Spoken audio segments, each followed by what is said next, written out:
CityCast from Explocity.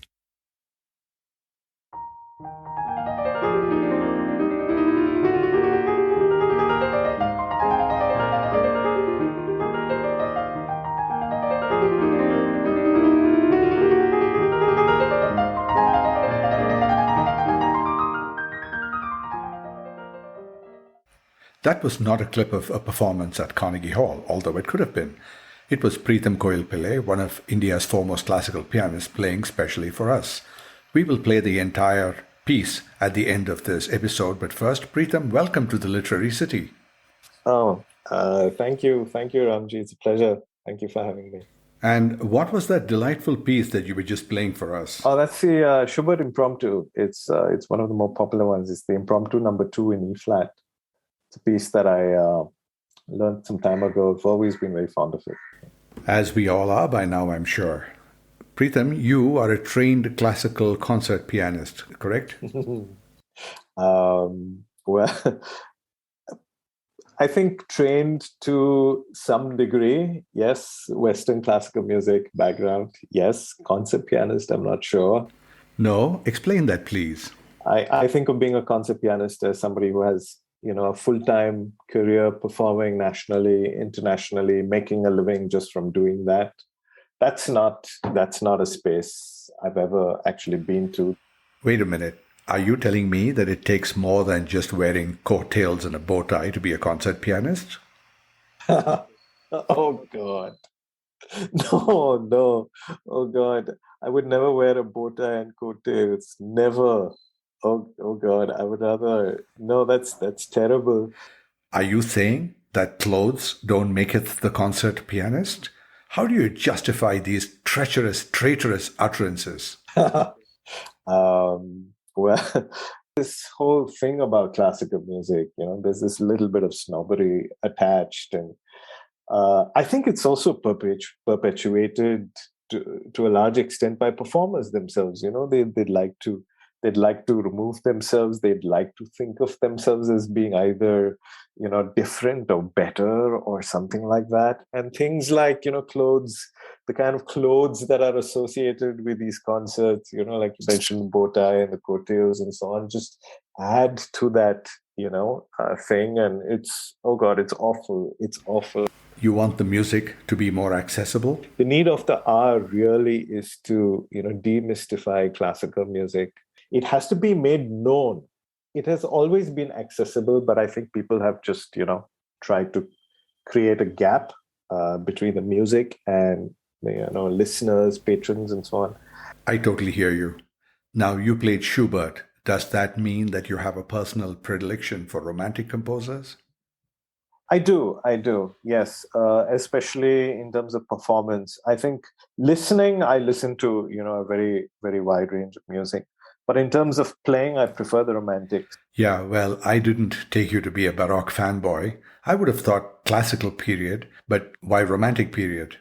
Because for me, music has always been about expression. It's always been about telling a story. It's always been about, sharing how you feel with somebody else. And so I think in that sense, as you know, with the romantic period where the emphasis grew on melodic lines and lush orchestration and just feelings driving the whole thing.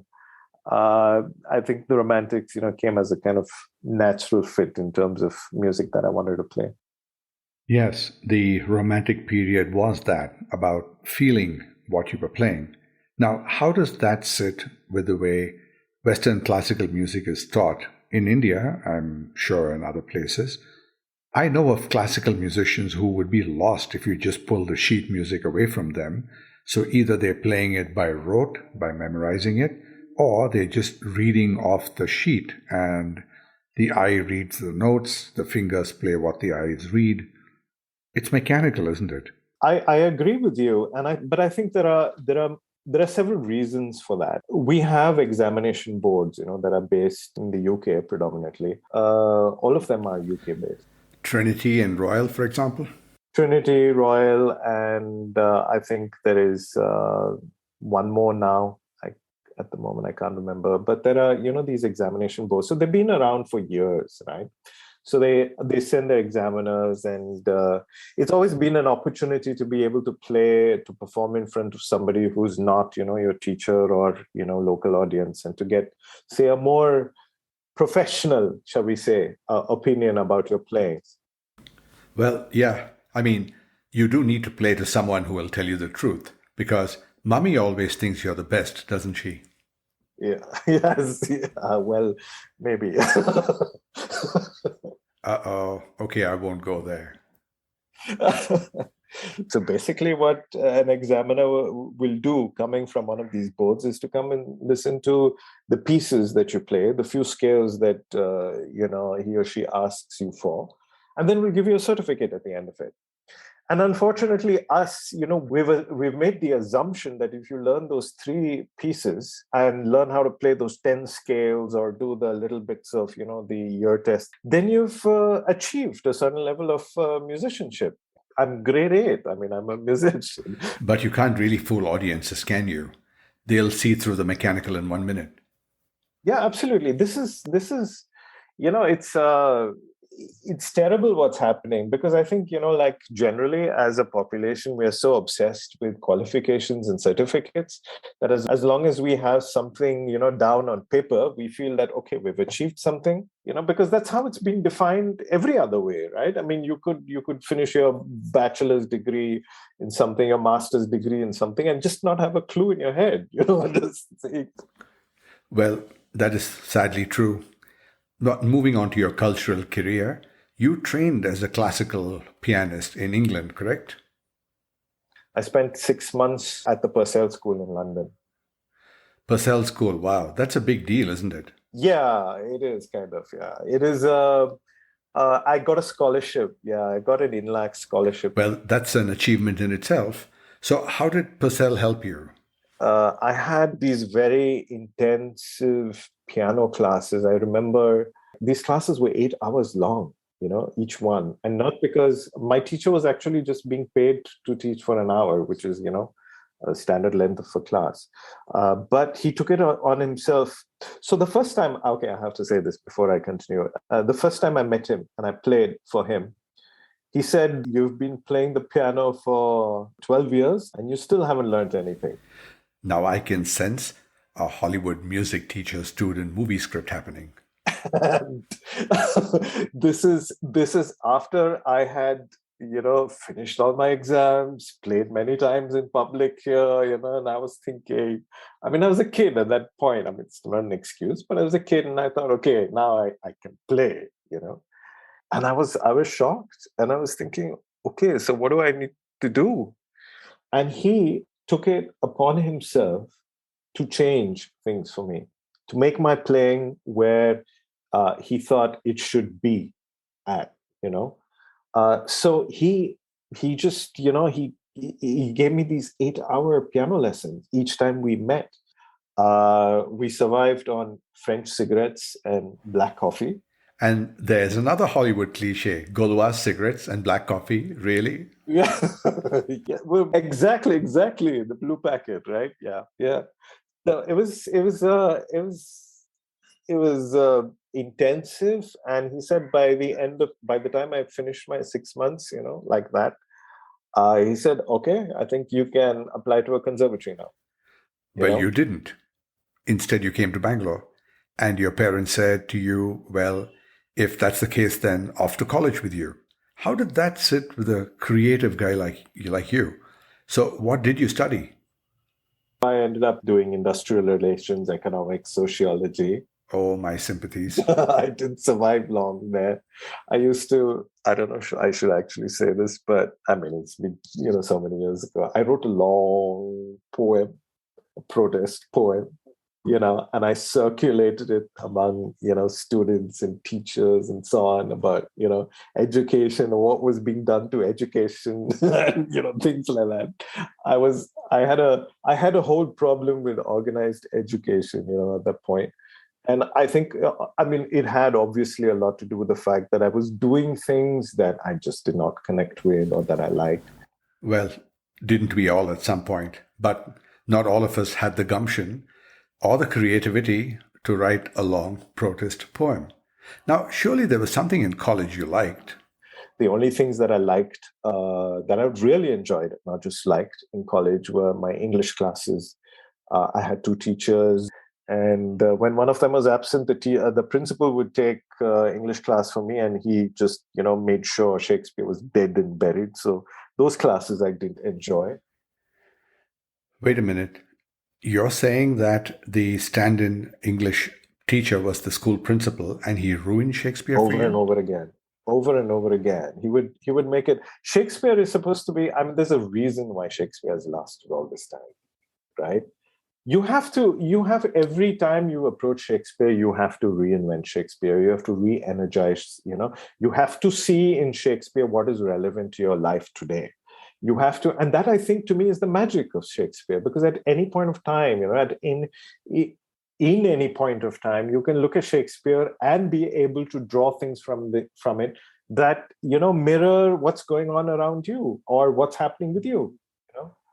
Which is why I think Shakespeare is truly immortal. Because he's just nothing that he's written is going to be old. Is going to get old.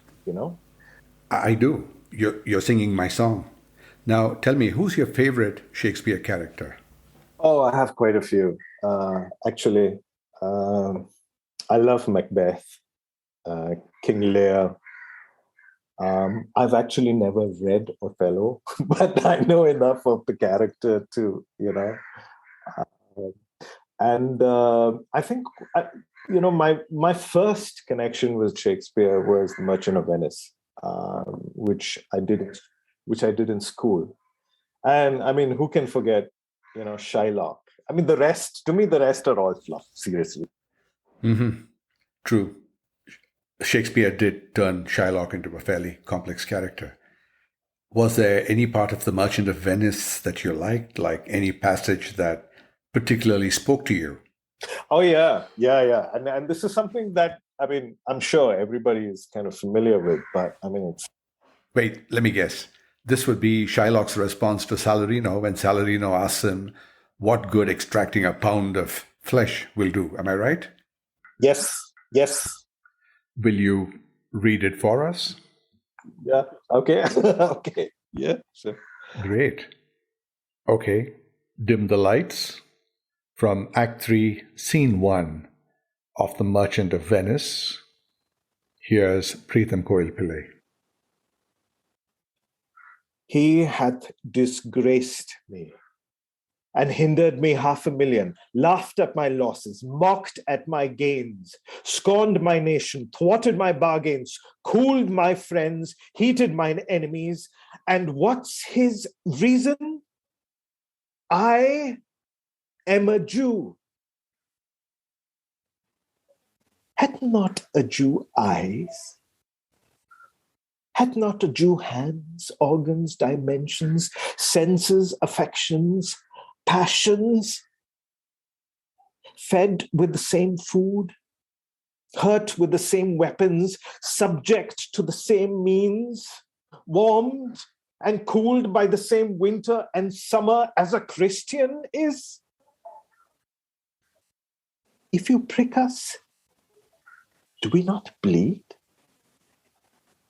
If you tickle us, do we not laugh? If you poison us, do we not die? And if you wronged us, shall we not revenge? Boy, that's my critical appraisal of your performance. Wow. Oh, thank you. Thank you so much.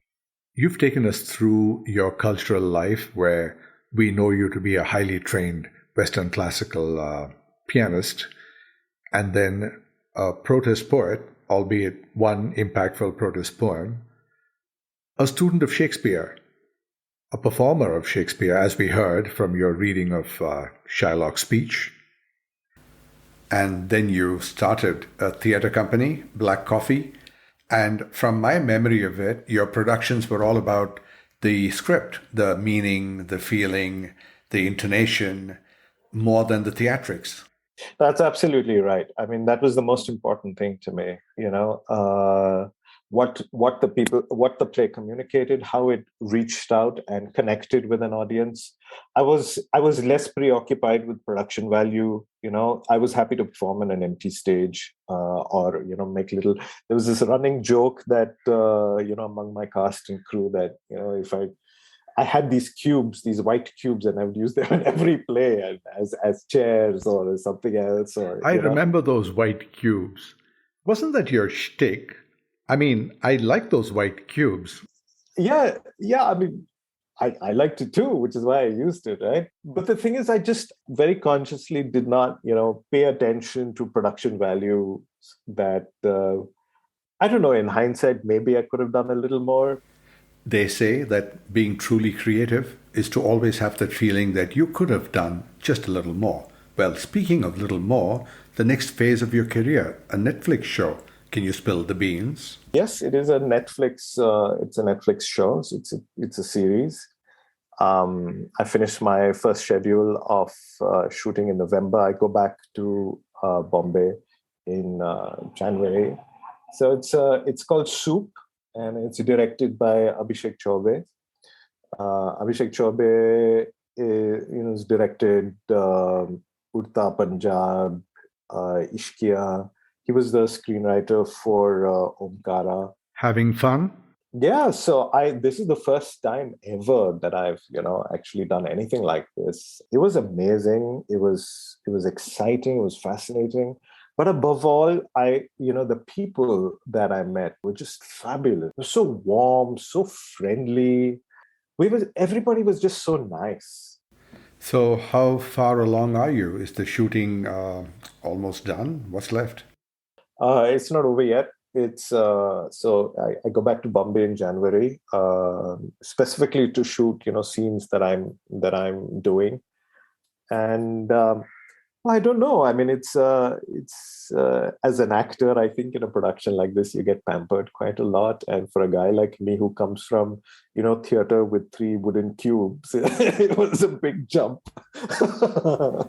Oh, a little pampering never hurt anyone. Okay, now moving on to song lyrics. You did tell me some time ago a hilarious story about, well, let me ask you, what is your favorite song lyric and why? Okay, so this was George Michael's Freedom. And I loved it because every time he sang Freedom, I thought he was calling out my name. I thought he was saying, Preetam! so, so I used to listen to this in the shower, and every time, he'd sing Freedom, and I'd go, yeah! That's hilarious. I'm sure George Michael would have loved that. Fun way to end this conversation. Preetham, or Freedom if you like, have fun in Bombay. I hope it's fulfilling for you. But in your rise in TVdom, don't forget, Bangalore's waiting for the next Black Coffee Productions. Will it happen? Oh, yes. I hope so. I hope so. Next year. Yes. Preetam Koilpillai, thanks for being here with us today. You're a fun guy. And I don't mean that like a mushroom. Thank you so much, Ram. Thank you so much. You can hear the full clip of Preetam Koilpillai playing Schubert's Impromptu at the end of this episode. And now it's time for that fun segment, What's the Word? In this segment, we talk about words and phrases that we all use commonly, but sometimes we have no idea where they came from. And, many of them have very interesting histories. And to help me do it is my co host today. And I'm going to let her introduce herself to you as always. Go ahead. Hi, my name is Pranati, but you can call me P. It's P with an A, not another E. Okay, P with an A. How are you doing today? Hey, I'm good. How are you? Well, what's the word? Well, the word is a phrase actually, and when Preetam said he's going to be doing his new Netflix show, you asked him if he could spill the beans. Yeah. Well, I want you to spill the beans on Spill the Beans. The etymology of it. Why do you ask? Is there any particular reason why this phrase? Well, I saw a meme recently, and there was a guy in the kitchen, and he was standing with a pot full of beans, which he clearly dropped all around him, and the beans were all strewn on the ground. And the caption read, "Don't tell this guy your secrets." Because he had just spilled the Spill the beans. beans. Yes, well, Yeah. that's a hilarious meme. Well, but is that where it came from? Is it a kitchen reference? Yeah, right. Many, many years ago, they invented this phrase in the anticipation that P with an A would read a meme. I did ask Preetam about spilling the beans about his TV show, because you know how it is these days. TV shows are so wrapped in script secrecy and plot secrecy, and everything is secret. So I said spill the beans in the context of finding out if Preetam had the authority to talk about the show. So I used the word spill the beans to indicate that he would have to tell me something, some piece of information that was not yet to be divulged. So that's spilling the beans. But here's the history of that phrase. It's older than we think it is. It actually goes back to ancient Greece. And in the system of the ancient Greeks, where they voted on everything, the Greeks used to tally their votes by means of people dropping either a white or a black bean into a container. Now, white beans obviously indicated yes votes or the aye votes, and the black beans indicated the nay votes or the negative votes. And finally, the number of black or the white beans inside a container would determine the outcome of that vote. Now, all that's well, but here's the deal. That guy who's supposed to tally the vote, so he has this container in his hand, you see, and then he is walking down, and you know, maybe his toga was a little too long, and then he starts to trip on this toga, and then he pitches forward, and then he runs a little bit to keep from falling, as people do. But he doesn't succeed, and then he falls and he drops the container, and the beans are scattered all over that town square, and everybody who's standing around can take one look at the spilt beans and know what came of it. So much for the secret vote. So you see, he had spilled the beans. Now that makes complete sense. This led to some other distributaries of that particular phrase. For instance, now you know the guy who was supposed to tally the vote, the guy who was carrying the container after the vote? Yeah, that clumsy oaf. The clumsy oaf, quite right. Well, let's be fair to him. He mostly got it right. He didn't stumble and fall every time, all right? So yes, it was his tailor's fault. I guess it's his tailor's fault. Do they even tailor togas? Another day, another story. Okay, so here's what he did. So think of what he would be called. He would be a bean counter. In modern corporate parlance, a bean counter is someone who's an accountant or someone who holds you to account for your performance and expenses. That's a bean counter. For example, like people who ought to be advertising on the show might say, I'd love to do it, but my bean counters won't let me, right? So these guys have got a bad rap just because they sat there. Now that goes back to ancient Greece. The guy who was counting the beans was a bean counter. Was the bean counter. Yeah, not everybody liked him, clearly. If you won, you liked him. If you didn't win, you didn't like him. There's another distributary. Want to hear it? Ew. Once again, the ancient Greeks were full of secret societies. And they were always, scurrying down alleyways, furtively looking over their shoulders, knocking on doors, and then getting into these secret societies. And these societies were named variously, like Alpha, Delta, Omicron, and so on. This is very ill people, I guess. They were quite fastidious about membership to these secret societies. So any one member could cast a negative vote and either throw out an existing member or prevent a new member from joining in by means of tossing a black bean into the mix. So he would toss a black bean in there, and then when they looked at it, and such a person would be blackballed. That phrase became blackballed because that was the same practice that finally ended up in, among British upper class clubs where a member could be blackballed for some reason. They would toss a black ball into the container, and if there was a black ball, that member would be blacklisted. That's another variation of the phrase, but more blackballed, which means that he was thrown out or prevented from coming in. So spill the beans, which led to being blackballed, or you were a bean counter. Quite an interesting history to that particular phrase. That is also because the Greeks invented democracy. So I think that's what they mean. They've invented the entire democratic process of voting, being voted in and being voted out. I guess so. Well, you might say that the Greeks were full of beans. Or you didn't have to laugh politely at that. This is a terrible joke. Forget I said it. And that was spill the beans. All right. No, wait. I have another word for you. And what's that word? Yeah. So you and Preetam were talking about how being a concert pianist is all bow ties and coattails, because that's what you men do. You'll sit around discussing fashion. Hey, haberdashery is our jam. What can I tell you? Well, there are interesting phrases attached to the word coattails. Like you've heard riding on someone's coattails. Yes, riding on someone else's coattails.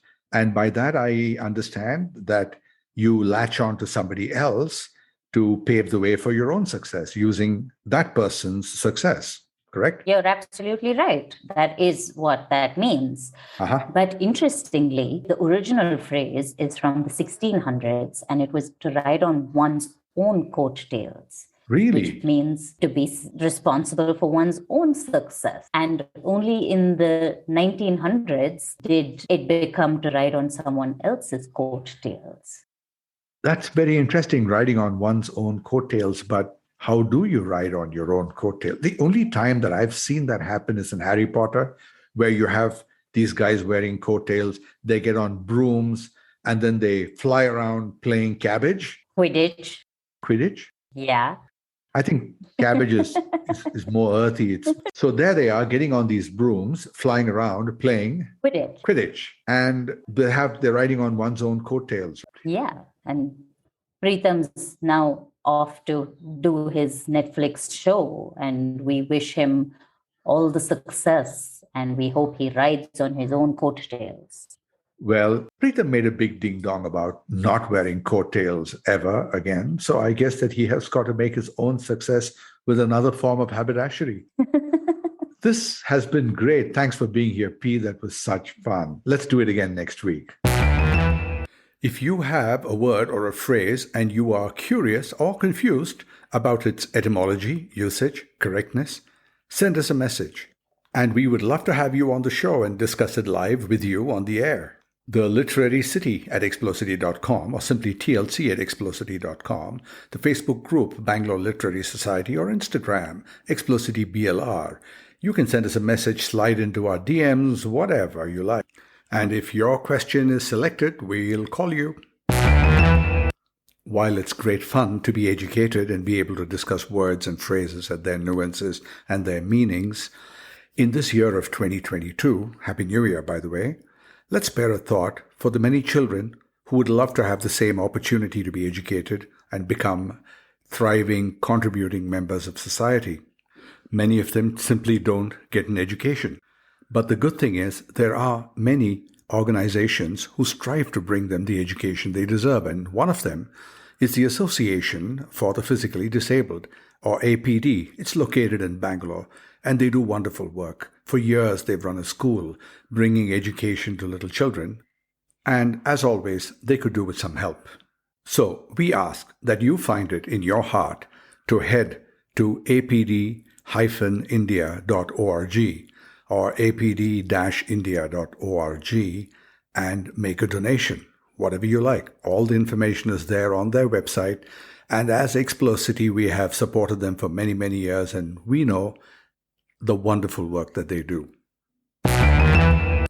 And we're going to have so much fun in 2022. To find out what we do, join the Facebook group, Bangalore Literary Society. Doesn't matter if you're not from Bangalore. Just join the group. It's going to be fun. Okay, that's our show. I'm Ramjee Chandran. Thank you so much for listening. And now, as promised, Preetam Koilpillai performing specially for us Schubert's Impromptu No. 2 in E-flat major. Enjoy. It's sublime.